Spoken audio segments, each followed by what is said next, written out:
I knew I was already erased the moment they printed the new leadership photo without me. 20 years of late nights, canceled anniversaries, and quiet loyalty, gone in one glossy frame taped to the break room fridge. The executive team stood in a fake pyramid of laughter at the annual retreat, all navy suits and toothpaste smiles. And in the center stood Evan Caro, the new CEO. The man whose reputation for burning down a fintech startup had somehow made him a legend instead of a warning. Right next to him, where I used to stand, was Kendra, the marketing director, holding a champagne flute like it was an Oscar. I stared at that photo for a full minute, longer than I should have. Then I smiled. Small, quiet, deliberate. If there's one thing I've learned after 2 decades of corporate survival, it's this. When they try to erase you, make sure you're the last thing they forget. When I joined Summit Dynamics, it wasn't Dynamics yet. Just Summit, 6 of us crammed between a vape shop and a dog groomer in a Tucson strip mall. I ran operations, vendor contracts, client onboarding, even cleaned the damn coffee machine. We duct-taped systems together and prayed our laptops didn't overheat during late-night shipment fixes. The founders were scrappy and chaotic, but loyal. The kind of people who believed more in potential than pedigree. Every win felt like a revolution. They handed out stock options like candy. I didn't care. I wasn't there for money. I was there to build something that mattered. Then came the venture rounds. Series A, B, D. The strip mall became a glass tower downtown. My parking spot stayed the same. I still brought lunch from home. I trained every rookie who stumbled through the door. They came to me when servers crashed or client data vanished because I knew how to fix things. I wasn't the loudest in the room, but I was the one who made sure it worked. 9 years as Chief Operations Officer. Then Evan arrived. He walked in like a TED Talk wrapped in cologne, perfect teeth, designer blazer, and a vocabulary full of buzzwords that made interns swoon and board members nod. "We're pivoting toward decentralized transformation," he said on day 1, like the rest of us had been doodling in crayon until his arrival. He shook hands with everyone except me. Once, during an all-hands, he even called me Laura. I corrected him twice. Within weeks, my calendar went quiet. Project budgets I'd built from scratch were reassigned for alignment. My seat in strategy meetings vanished. Suddenly, fresh college grads were quoting Reddit threads like gospel, while people like me, the ones who actually knew the system, were labeled legacy blockers. I didn't complain. I asked questions. HR answered with carefully lubricated nonsense. "We're realigning leadership to reflect modern competencies," whatever that meant. Slack mentions disappeared. Emails went unanswered. When someone joked, "Didn't know you were still here," I laughed with them. But inside, something cracked. Not anger, not even grief, just recognition. That loyalty has an expiration date.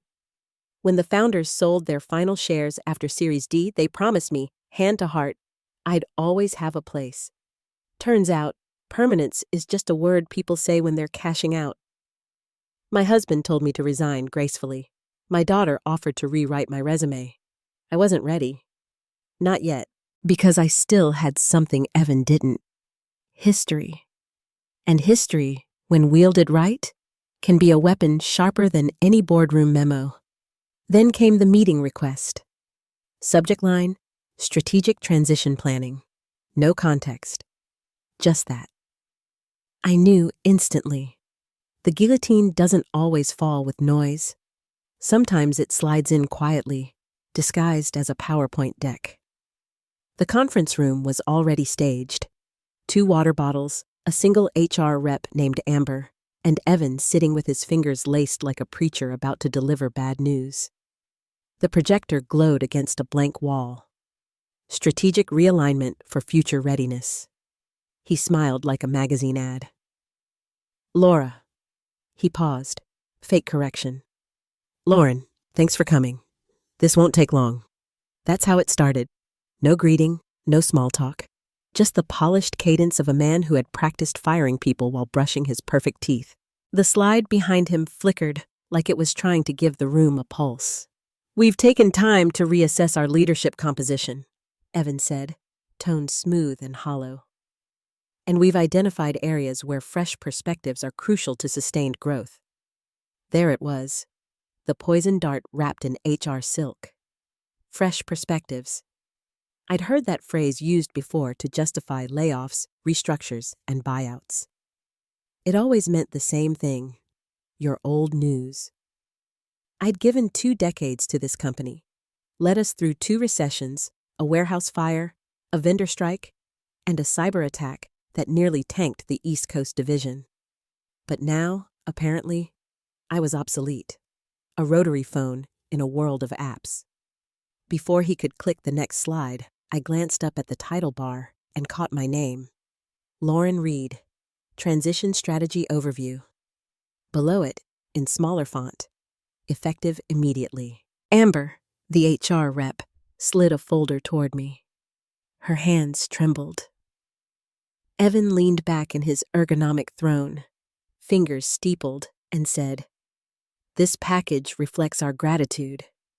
His phone buzzed. He checked it mid-sentence. "You'll find it fair." Fair. That word should have been retired years ago. Inside the folder was a beautifully typeset obituary. Severance details, NDA, and a clause that basically translated to go quietly, "Don't talk. Don't breathe our name again." I looked up.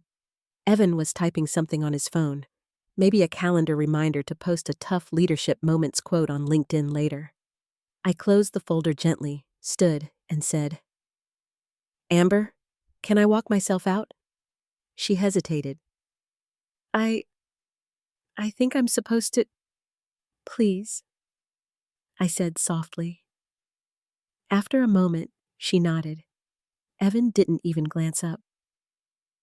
I tucked the folder under my arm and walked out. The hallway I used to command felt foreign. Lights too bright, air too thin. I passed engineers I'd mentored, interns I'd championed. Some nodded awkwardly. Others looked away. In the lobby, Sophie from payroll spotted me. "Lauren?" "What?" She stopped when she saw the folder. Her face fell. "Oh God." She hugged me tight. "This place won't be the same." I smiled and told her to get back to work before Evan added her to the next slide deck. Outside, the sun hit like interrogation lights. I stood on the curb, folder clutched to my ribs, trying to remember how to breathe. I could have cried. I didn't. Instead, I went home, poured myself a glass of red wine that had been collecting dust since Christmas, and sat on the back porch while the neighborhood kids ran around in superhero costumes a week too early for Halloween. I read every page of that severance agreement, every line of legal suffocation. It was generous, absurdly so, crafted to buy silence, a gilded muzzle. But as I turned the last page, something in me clicked. Not grief, not rage, clarity. I folded the papers neatly, slid them back into the folder, and tucked the whole thing into the kitchen drawer, right under the drawer of expired batteries and birthday candles. Let him think he'd won. Let him think I'd fade into suburbia and learn to garden. He didn't ask what he should have. He never wondered if I still had ties to the foundation of this company, because Evan Caro didn't believe in foundations. He believed in headlines. 3 days later, at 2 a.m, I poured another cup of coffee, walked barefoot to the hallway closet, and pulled down an old gray lockbox I hadn't touched in years. It sat behind a broken lantern and a box of mismatched light bulbs. It was heavier than I remembered. Or maybe I was just feeling the weight of 20 years in my hands. The lock clicked open with the same familiar sound it made back when we were still 6 people and a dream. Inside were yellowed envelopes, printed PDFs, and a leather-bound notebook. The first envelope was dated 2005, Founders Equity Grant. Then came 2011, and 2015 top-ups, a 2017 dilution memo, and a 2019 reclassification I'd made legal put in writing, while everyone else just clicked accept on DocuSign. One by one, I spread them across the dining table, pages full of signatures and seals, proof that while they'd erased my title, they hadn't erased my footprint. I opened my notebook, did the math the old-fashioned way, just like I used to when budgets went sideways. Share totals, vesting cliffs, dilution rates, all in ink. 2 hours later, one number glowed back at me like an ember in the dark. 11.2%. Not phantom stock. Not restricted shares. Real, breathing equity. The kind that votes. The kind that blocks. I leaned back in my chair, the house still, the night hum faint. My phone buzzed, a workgroup chat still pinging about Evan's strategic vision. I flipped it face down. No, I didn't want my job back. I didn't want revenge. I wanted truth to have teeth. And I just remembered where I kept the bite. The next morning, I called Martin Feld, my old estate attorney. I hadn't spoken to him since my father's probate filing 5 years ago. But he answered on the first ring. Same dry tone, same slow rhythm. "Lauren Reed," he said. "Still keeping your records and binders?" I smiled faintly. "Only the ones worth keeping." He laughed softly. "Then this must be important." By that afternoon, I was sitting across from him in his office, the kind that hadn't changed since the 90s. Walls lined with thick law books and framed diplomas that smelled faintly of dust and oak. I placed the documents on his desk. He adjusted his glasses and began leafing through them with a kind of reverence only lawyers and archivists have. When he reached the clause from the 2009 reclassification, he stopped. "You realize," he said slowly, "these shares still carry voting privileges not tied to employment status?" "I do," I replied, "and they're untouched. Every update was signed, notarized, and countersigned by corporate counsel before the founders sold out." He nodded, lips pressing thin. "Do they know you still hold this much?" "No, and I'm not planning to tell them." "Smart." He scribbled a note, stamped a few pages, and handed me back the stack, now clipped and sealed. "You're in a rare position, Lauren. That kind of equity still has teeth." That night, I didn't sleep. I kept the folder on the coffee table, unopened but heavy, like a loaded weapon waiting for an instruction. Then, 3 days later, an email arrived. The sender: Lexatron Holdings Legal Counsel. Subject line: Clarification of historical equity interests. Summit Dynamics. Dear Ms. Reed, we are conducting a review of legacy voting rights as part of due diligence for our pending merger with Summit Dynamics. We'd appreciate the opportunity to clarify your current holdings. No mention of Evan, no small talk, just corporate curiosity sharpened to a scalpel. I stared at it for a while, then wrote back, "Happy to connect. I've retained all original documentation. Let me know your preferred time." I hit send and closed the laptop. No grief, no bitterness. This wasn't about emotion anymore. This was about precision. The press release dropped 2 mornings later. Summit Dynamics announces strategic merger with Lexatron Holdings to accelerate next-gen supply infrastructure. I laughed so hard my coffee went cold before I finished reading the first paragraph. Strategic, accelerate, next-gen. Evan's favorite flavor of corporate poetry. Grand, vague, and utterly meaningless. The article was a shrine to his ego. His quote sat dead center. This merger represents Summit's commitment to scaling innovation through agile partnerships. Not one word about the people who had actually built the company.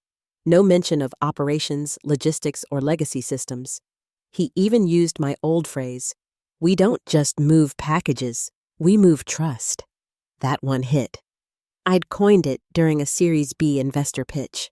Evan must have found it in some archive and decided it sounded profound enough to steal. He didn't know I'd quietly trademarked it last year. I scrolled through LinkedIn. Every sycophant in a blazer was resharing the announcement with hashtags like #leadership and #gamechanger. People who'd cried the day I was escorted out now clapped in the comments like trained seals. One even wrote, "Couldn't imagine a more visionary captain for our future." I muttered to no one. Hope someone throws him a stapler. That night, I got a text from Michelle, one of the last original legal team members still there. "He's making us all sign new NDAs.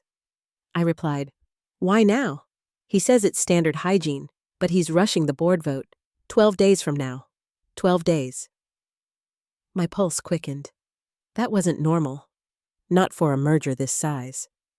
He was fast-tracking everything, betting no one would notice the gaps before he cashed out. I asked, "You still have the old cap table copy?" She sent a single thumbs-up emoji, then a lock symbol. That was enough. We'd worked together too long to need words. The next morning, I opened my own cap table archive. Line by line, I compared it against what I remembered. Dozens of small alterations. Employee pools slashed, founder shares dissolved, ownership quietly funneled into executive pockets. It looked clean from the outside. From the inside, it was scaffolding, hollow and rotting under the paint. Evan thought the merger would seal his legacy. He didn't realize that buried in that same paperwork was a relic from 2009 that could still bring the whole thing down. Some shares don't vanish when you're fired. Some stay alive. Some are tied to bylaws written back when people still believed fairness mattered. Mine weren't just alive. They had fangs. The call came on a Thursday morning while I was reorganizing the garage, labeling old paint cans to distract myself from thinking too much. The voice on the other end was smooth, practiced. East Coast legal polish. "Ms. Reed, this is Richard Mullen, General Counsel for Lexatron Holdings. I appreciate you taking the time." I set the marker down. I wasn't aware I had. He chuckled lightly. "Fair enough. Let's just say we appreciate your reputation for precision. We'd like to clarify a few matters regarding your historical equity position at Summit Dynamics." He didn't waste time. I liked that. I walked back inside, barefoot across cool tile, and said, "I'm listening." He outlined it calmly. They were conducting final cap table audits before the merger vote, cross-checking early-stage equity grants, founder shares, vesting records. "We've discovered a small discrepancy," he added carefully, regarding a 2009 clause granting certain early shareholders continued voting privileges. "To your knowledge, have you divested or transferred your holdings in any way that would affect standing?" "No," I said. "They're intact. Every certificate, every signature. I even updated records with my attorney last week." A pause. "Would you be willing to share those documents for verification?" "I already have them prepared." I opened my laptop, found the folder I'd renamed Leverage, and dragged the files into an email reply. Within 2 minutes, the attachments were gone. Out of my hands, but not out of my control. "Thank you," he said. "We'll review these with our compliance team, but I have to say, this clarifies quite a bit." Another pause, deliberate. "Our executive leadership will be announcing the merger at a retreat next week. It's largely ceremonial at this point, but transparency matters. You may wish to attend." "Attend?" I asked, keeping my tone flat. "As what exactly?" He exhaled the way lawyers do when they're trying not to sound alarmed. "Let's say as an observer. It's not an open invitation, but your presence wouldn't be challenged." "Is this something Evan requested?" A soft laugh. "I don't believe Mr. Caro is aware we've contacted you." That told me everything I needed to know. Evan thought the room was cleared. Every dissenting shareholder silenced, every relic of the old Summit buried. But now his own buyer was inviting me to his coronation. "I'll attend," I said. "Very good. We'll forward the logistics." "One last thing, Ms. Reed." His voice sharpened slightly. That clause from 2009, the one specifying unanimous consent for post-Series D merger activity. It's remarkably specific. Most people wouldn't have caught it. I smiled faintly. I'm not most people. When the call ended, I just stood there in the kitchen, listening to the hum of the refrigerator and the quiet tick of the wall clock. Evan had taken my title, my status, even my name on the damn org chart. But he hadn't touched the one thing that mattered. My voice at the vote. And now, he'd unknowingly invited me to use it. The retreat was in Sedona, Arizona, one of those corporate temples carved into red rock and filled with artificial calm. Infinity pools, crystal water stations, meditation rooms, and overpriced optimism. These places exist to make executives believe the world revolves around their vision boards. I flew in the day before the vote, checked into the resort under a reservation that simply read, L. Reed, guest. No company title, no credentials, just guest. Perfect. The next morning, I walked into the main ballroom halfway through Evan's presentation. The room was dark, theater style, filled with that strange hum of ambition and fear. The screen behind him glowed with nonsense phrases.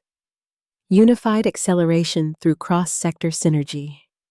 He stood center stage, pacing like a televangelist selling salvation. The Lexatron logo floated behind him, and beside it, 100 path forward. He saw me before anyone else did, a flicker of disbelief in his eyes. For a fraction of a second, his voice hitched. Then he kept talking, pretending I was a ghost, which, in a way, I was. The kind that remembered every buried body. I slipped into a seat in the back row. Heads turned. Whispers rippled. Somewhere near the front, someone murmured my name like it was folklore. When Evan finished his pitch, the room broke into applause. The kind that comes from obligation, not conviction. The Lexatron COO took the stage next, reciting jargon about alignment and market agility. I watched, quiet, calculating. I knew the agenda. The vote would come at the end, and that was when everything would change. The lights dimmed slightly as the Lexatron CEO took the stage, tall, composed, voice calm but heavy with authority. He held a black folio in one hand and a champagne flute in the other, the picture of corporate finality. The crowd leaned forward as if awaiting a coronation. He thanked the teams, the attorneys, and then, inevitably, Evan. Your leadership, he said, has guided this merger with transparency and precision. I nearly laughed out loud. Transparency and precision were the last things Evan Caro had ever practiced. Then came the pause. The Lexatron CEO flipped open the folio. Before we conclude the ceremonial signing, he said, we have one final procedural matter to confirm under Summit's bylaws. Evan nodded automatically, that rehearsed smile still plastered on his face. Ms. Reed, the CEO continued, his eyes finding mine in the crowd. His tone was polite, almost conversational, but it cut through the room like a blade. Your vote is still active under the 2009 AU Amendment. Do you affirm your consent to the merger under its current terms? Every head turned. The air shifted. I rose slowly. The sound of my heels echoed against the polished tile as I stepped into the aisle. I didn't look at Evan. I could feel his heartbeat from 20 feet away. The Lexatron CEO gestured toward a secondary microphone placed near the front row. A small, almost invisible detail, but one that now commanded the room. I stopped beside it.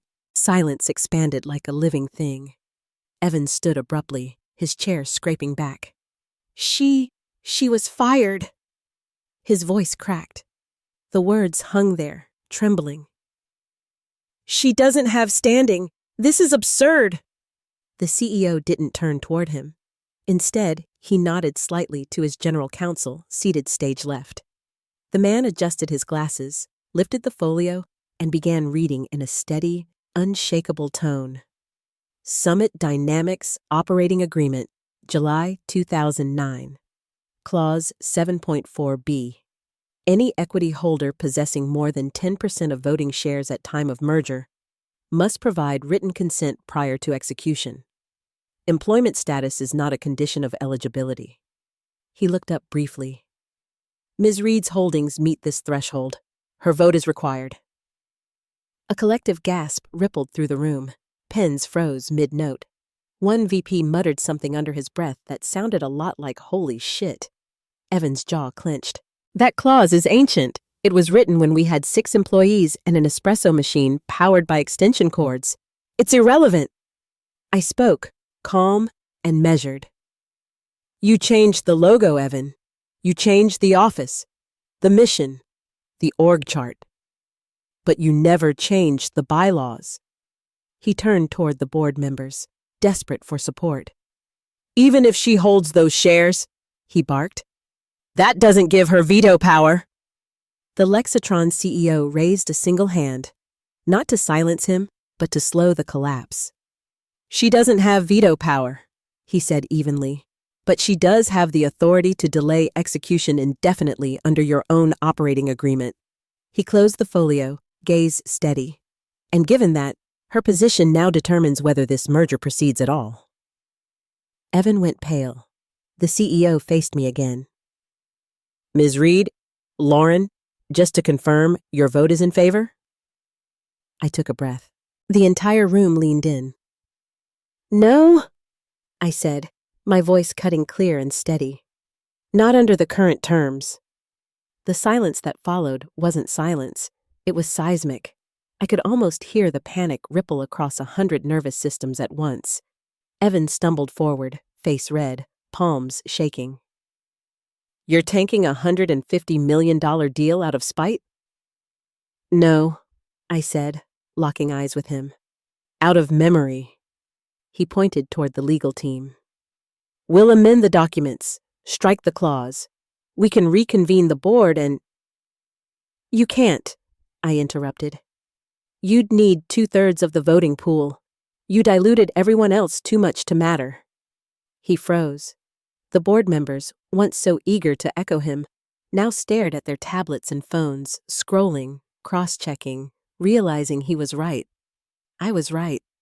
And they were standing on the edge of a cliff. Finally, one of them, Wendy, a woman I'd known since our Series A days, spoke softly. Evan, did you know this clause was still active? He opened his mouth, but nothing came out. Just static. The Lexatron CEO turned toward his counsel. We'll revisit negotiations, he said evenly. But as of now, this vote is invalid under the current structure. The room collapsed into murmurs, confused, scattered, electric. Someone near the back whispered, Do we still get lunch? I didn't smile. I didn't move. Because this wasn't victory yet. This was the opening move of the endgame. The Lexatron CEO stood motionless for a moment, then turned to face me again, calm as a surgeon. What terms? He asked. Would satisfy your vote, Ms. Reed? His tone was neutral, but the question sliced through the chaos like a scalpel. The entire room froze. Even the PR staffer in the corner stopped whispering into her headset. This was it. The moment that would decide whether I looked like a bitter relic or the only adult in the room. I took a breath, steady and deliberate. I'm not here to kill the merger, I said, my voice carrying to the back rows. I'm here to make sure the people who built this company don't get buried by it. A low murmur spread through the crowd, disbelief mixed with something that almost sounded like respect. I stepped forward, eyes fixed on the stage. I have 3 conditions. I raised one finger. First, a 10% equity pool carved out for employees with more than 5 years of tenure. Non-dilutable. Fully vested upon close. Gasps rippled through the back of the room. A few of the older engineers straightened in their seats, glancing at each other as if they'd just realized the ghost in front of them was fighting for them. Second, I continued, every existing pension contribution, paused or otherwise, must be reinstated retroactively to the date the freeze began. No rollovers, no restructuring. The same terms we had before Evan decided to gamble people's futures for margin reports. Wendy, the board member who'd challenged Evan moments earlier, lowered her eyes, pressing her lips together as if to keep from smiling. I raised my third finger, and finally, a binding clause in the post-merger agreement. No layoffs for 18 months for any employee earning under $90,000 a year. No exceptions. No creative loopholes. Someone near the front actually clapped before realizing where they were. Evan lurched forward. "Absolutely not! Those conditions are impossible! You're destroying the deal!" His voice cracked again, desperation creeping in. "Lexatron won't accept those terms." Without missing a beat, the Lexatron CEO said, "We accept." The words fell like bricks into silence. Evan blinked, stunned. "Excuse me?" The CEO turned toward him, voice calm but surgical. "You failed to disclose a major shareholder. You concealed an active voting clause that materially affects execution. And now you want to lecture us about margins?" The quiet that followed was heavy and absolute. Evan's face flushed crimson. "She's not even employed here anymore."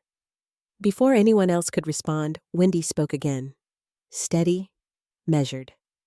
"Neither are you." Every head in the room snapped toward her. Evan froze. "What?" She stood, gathering the folder in front of her, spine straight. "Effective immediately, we'll be reviewing your contract and severance package. The board will handle your transition." He laughed. A brittle, manic sound. "You can't do this. I ran this company." Wendy met his eyes. "Yes," she said, right into a wall. And that was it. No shouting, no security drama, no slammed doors. Just the quiet realization that the man who'd tried to erase me was now the one being erased. The Lexatron General Counsel stepped forward. "With Ms. Reed's conditions now recorded, we'll draft a revised merger agreement within 24 hours. The vote will reconvene once the new documents are prepared." He nodded to the CEO, who returned the gesture with the calm of someone watching a fire finally burn itself out. "This session is adjourned." The lights brightened. Conversations erupted in every direction. Hurried, breathless, disbelieving. Someone dropped a pen. Someone else whispered, "Is this real?" Chairs scraped against marble floors. The PR handler in the corner muttered something urgent into her headset. Damage control mode already kicking in. I didn't move. My heart beat slow and deliberate, like it was keeping time with something larger. The merger wasn't dead, not yet. But the power had shifted. Evan stood frozen in place, still clutching the edge of his chair, like it might stop the ground from collapsing. His mouth opened once, twice. No words came. His story had run out of pages, and mine, for the first time in years, had just started a new chapter.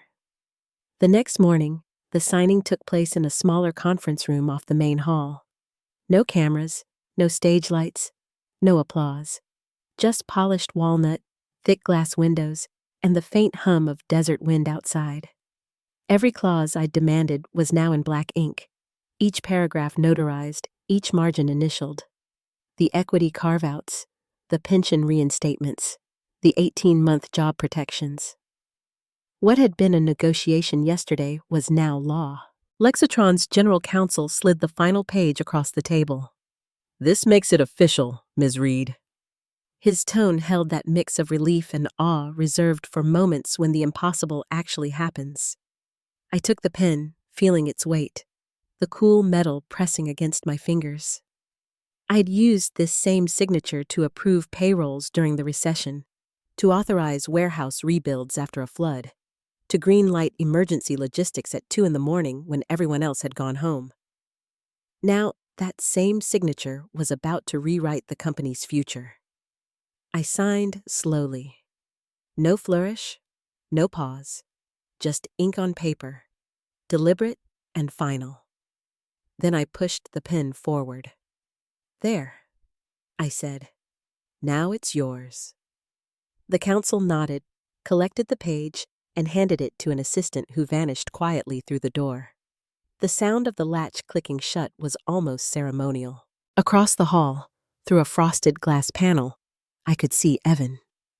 He stood stiff-shouldered, while a board attorney whispered into his ear.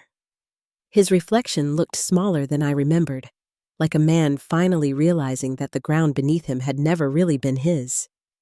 The attorney finished speaking, and for a long moment, Evan didn't move. Then his shoulders dropped, his hands opening at his sides like someone surrendering something invisible. Security arrived, polite but unmistakable. There was no argument, no scene, just the sound of a badge sliding across a table and a company phone placed gently beside it. He left the same way I had, quietly, except his exit didn't earn sympathy. Only silence. 5 minutes later, the official press release hit inboxes across the company. Lexatron and Summit Dynamics finalized merger with historic protections for legacy workforce. Beneath the headline, 2 quotes. One from me. This company was built by people who believed in solving hard problems without forgetting who they were solving them for. These terms make sure that spirit endures. No title, no role, just my name. The other quote came from the Lexatron CEO.